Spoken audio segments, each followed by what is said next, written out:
Ok, alors ce que je m'apprête à faire est sans doute contre toutes les règles de YouTube. Je filme de nuit, sans éclairage. J'ai pas préparé cette vidéo, loin de là. Et le son va sûrement être pourri parce qu'en plus il va y avoir l'autofocus qui va faire du bruit de temps en temps, je pense. Enfin bon, bref. Il est 23 h et je n'arrive pas à dormir. J'étais tellement fatiguée aujourd'hui après avoir repris le travail. Après mon rendez-vous chez la psy et un mal de tête pas très cool de ce côté-là qui est encore quelque peu présent, que je me suis couchée à 19 h. J'ai mangé à 17 h 30 et à 19 h j'étais couchée en train de dormir jusqu'à 22 h 30. Après je me suis réveillée et maintenant j'arrive plus à dormir. En fait ça fait une petite semaine que je n'arrive plus à dormir. Donc quand je dis j'arrive plus à dormir, c'est à dire que je peux mettre jusqu'à 3 h, 4 h couché dans mon lit à attendre. Rien faire. Enfin rien faire. À penser. Ça fait quelques années en tout cas que je dors vraiment pas bien. Je mets beaucoup de temps à m'endormir, j'ai un sommeil très léger, je me réveille tout le temps, je fais des cauchemars. J'ai des mini moments de somnambulisme. Enfin, toutes ces soirées d'affilée où je peux pas dormir, ça commence à peser un peu. Ce qui me tient éveillée, c'est l'avenir, tout simplement. J'étais aussi en train de réfléchir, je me disais qu'est-ce que je vais faire comme vidéo en français. Et un coup je me suis dit, tu sais quoi, pourquoi tu procèdes pas comme si c'était en anglais? Tu filmes ce qui sort et on voit après quoi. Je me suis dit que c'était une bonne occasion de partager avec vous un moment par lequel on passe tous plus ou moins, je pense, à certains... Enfin, oui, selon nos vies, la plupart d'entre nous, on a ces moments où il y a une espèce de grand gouffre qui s'ouvre devant nous et on se dit mais qu'est-ce que je vais faire? Et qu'est-ce que je fais? Et où je vais? Chaque situation est totalement unique et particulière, mais je pense que ça, on le connaît tous, que ce soit parce qu'on doute de nous, que ce soit parce qu'on a des difficultés financières, que ce soit parce qu'on ne sait pas ce qu'on veut faire, que ce soit parce qu'on a échoué et que la route semble totalement obstruée, que ce soit parce que certaines personnes nous empêchent de faire ou d'être ce qu'on veut. C'est vrai que moi, je réfléchis beaucoup en ce moment à ce que je vais faire une fois que cette année universitaire sera finie. Parce que mine de rien, j'arrive à la fin, plus ou moins d'un cursus qui a été très long, parce que j'ai fait des erreurs d'orientation. Donc la fac et être étudiante pour moi, c'est vraiment devenu quelque chose Enfin, c'est totalement familier, puis c'est normal, j'ai du mal à m'imaginer hors fac, j'ai du mal à m'imaginer ne plus étudier. C'est pour ça que j'aimerais me diriger vers la recherche et vers l'enseignement à la fac, parce que ça sera moyen de continuer à rechercher, à étudier, à approfondir ce que j'aime et à le partager avec d'autres personnes.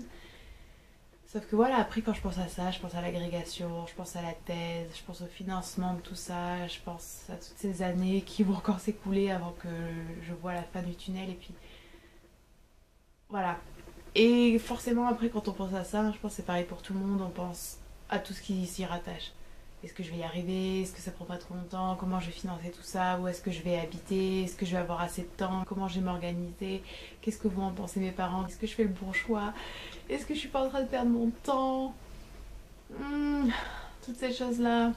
Surtout quand on n'a pas forcément beaucoup d'argent ou quand on vise des carrières, enfin j'aime pas ce mot, mais quand on a des objectifs qui sont assez hasardeux et aléatoires, hein, tels que l'agrégation où c'est une dose énorme de travail et en plus où c'est un concours, enfin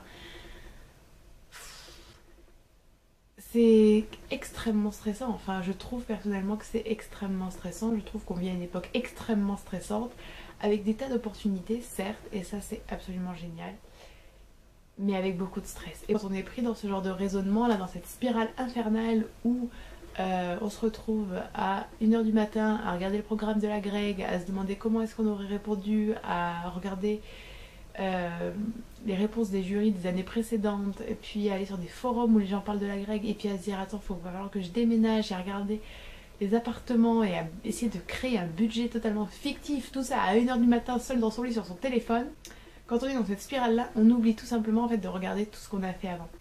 C'est ma psy cet après-midi en fait qui m'a fait prendre conscience de ça. Elle m'a dit, enfin, vous pouvez quand même être fiers de vous. Et bon alors ça c'est quelque chose qui m'est étranger pour le moment. Donc je substitue à la fierté un certain soulagement, une certaine gratitude. Parce que oui, en fait, j'ai commencé à aller voir ma psy il y a de cela, je pense, 5 ans ou 4 ans. Et j'y suis allée parce qu'à la base, j'arrivais pas à suivre d'études. J'arrivais pas à aller à la fac, j'arrivais pas à sortir, j'arrivais pas à fonctionner comme un être humain, entre guillemets, normal. Et là, je suis en train de me poser des questions sur une thèse, sur un doctorat, sur l'agrégation. J'ai fait 2 M1, je finis mon M2 avec un sujet de mémoire qui me passionne. Et je me vois enseigner, et j'enseigne. Et voilà, ça, tout le chemin parcouru, c'est quelque chose que j'oublie totalement quand je suis dans un moment de stress immense. Et je pense qu'on est tous pareils. On est tellement focalisé sur l'avenir, sur qu'est-ce qui va se passer, sur comment l'organiser, qu'on oublie non seulement de se centrer, de se focaliser sur le présent, et donc de prendre soin de soi, et en prenant soin de soi, d'assurer son futur. Mais on oublie aussi de regarder son passé et d'en tirer des leçons et des conclusions. Parce qu'en fait, j'étais dans une situation totalement similaire il y a quelques années où je me sentais totalement perdue. Je me disais, qu'est-ce que je vais faire de ma vie? La fac, c'est pas possible. Ça me semblait totalement irréalisable. Je doutais absolument de moi et j'étais paralysée par le stress. Et puis ça s'est débloqué petit à petit. Et ça s'est débloqué aussi de manière inattendue. Mais j'avais envie de faire cette vidéo, sans doute déjà pour moi, pour me calmer ce soir. Mais aussi pour montrer à tout le monde que ça arrive à tout le monde. Parce que ça, c'est les moments qu'on partage pas vraiment. Les moments où on est en pyjama, on n'a rien sur la tête et où l'éclairage est pourri et où on est en train de paniquer seul dans son lit. C'est des moments vraiment de solitude pure, quoi. Je pense que briser cette solitude, c'est déjà un premier pas vers une prise de recul, une sérénité presque retrouvée, je pense, où on accepte l'universalité de cette expérience tout en ne niant pas son individualité et son unicité. C'est aussi accepter le fait que toute période de changement est une période de stress, une période d'adaptation, une période de questionnement. Je pense que parfois je peux renvoyer l'image de quelqu'un qui est très organisé, qui est très sûr de soi, qui va tranquillement avec sa petite vie, alors que c'est tellement pas ça. Relativement rare les gens qui ont un parcours sans accrocs. Et on montre pas assez les accros dans la vie, on montre pas assez les erreurs, les faiblesses, les doutes, les choses qui sont pas belles. Alors qu'il faut. En partageant ça, je pense qu'on démystifie beaucoup de choses. C'est vrai que je reçois beaucoup de questions de beaucoup d'entre vous qui me demandent comment je gère mon temps, comment j'arrive à faire autant de choses en même temps. Beaucoup de questions relatives à la fac, beaucoup de questions relatives à la littérature, à mon master. Et je vais faire des vidéos sur ça, il n'y a pas de problème, sur mes mémoires par exemple.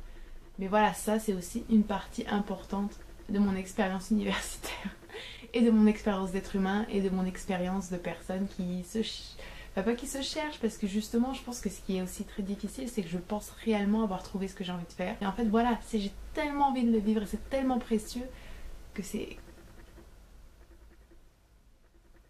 terrorisant en fait de s'imaginer qu'on va jamais y arriver.